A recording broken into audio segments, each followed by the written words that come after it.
First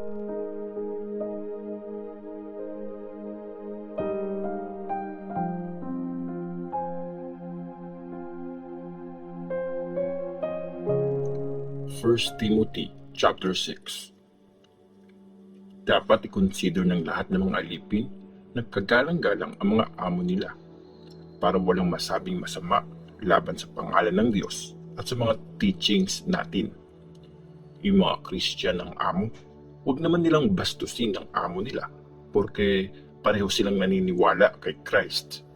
Dapat mas ayusin pa nga nila ang pagsisilbi kasi mga kapatid na mahal nila ang nakikinabang sa serbisyo nila. Mga peking teachings at totoong kayamanan. Ituro at ipatupad mo ang mga bagay na ito.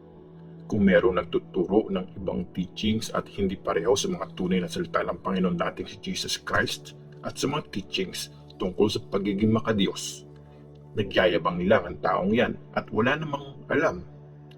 Bisyo na niya ang makipagtalo at makipagsagutan tungkol sa mga salita. Dahil diyan, kaya nagkakaroon ng inggitan, awayan, paninira, mga masamang hinala at mga di matapos-tapos na sagutan ng mga taong sira ng isip at di na alam ang katotohanan.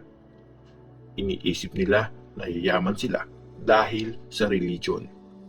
Well, yumayaman ka dahil sa religion kasi nagiging kontento ka kung anong meron ka.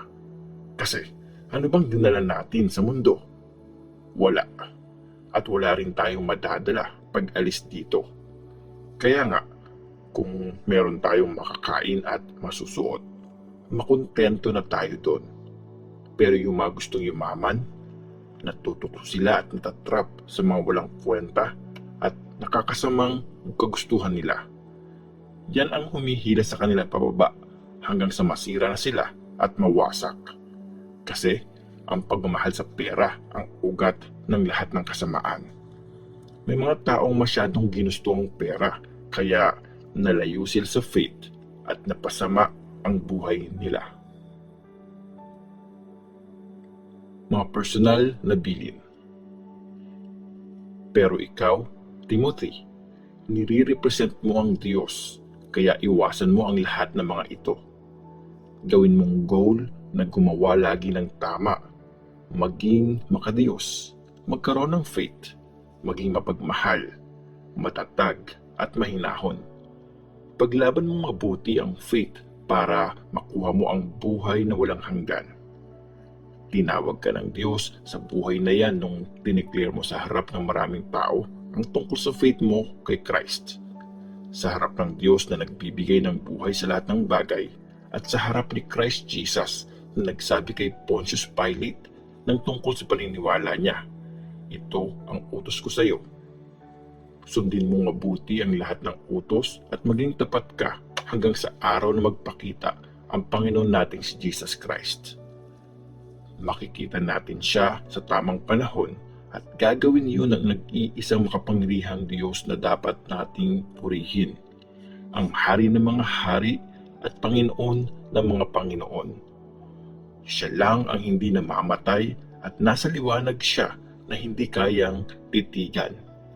Wala pang nakakita sa kanya at walang makakakita sa kanya. Purihin siya. Walang hanggan ang paghahari niya. Amen. Warningan mo yung mga mayayaman sa mundong ito na huwag maging mayabang at huwag iasa ang buhay nila sa mga yaman na mawawala rin naman. Dapat umasa sila sa Diyos na sobra-sobra kung magbigay para sa ikasasaya natin.